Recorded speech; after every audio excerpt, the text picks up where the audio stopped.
ममता झा गोर लगे छी अपने समस्त मिथिलावासी के। हम एक विषहारा के गीत गबै छी जे एखन बरसाइत पाबनि में गाबऽ वाला गीत अछि। जो अपने सबके नीक लागे तो लाइक शेयर और कमेंट करके जरूर बताएब जे केहन लागल।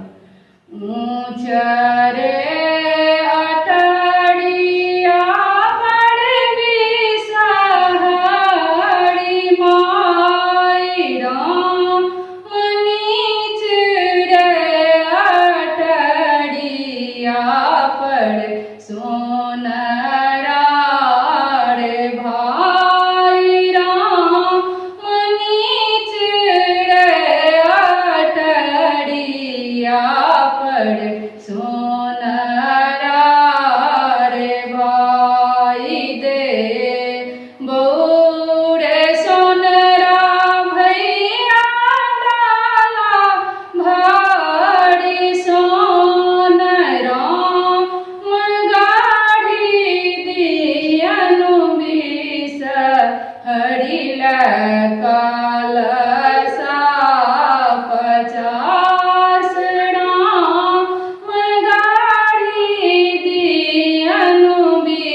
हरि के कलशाला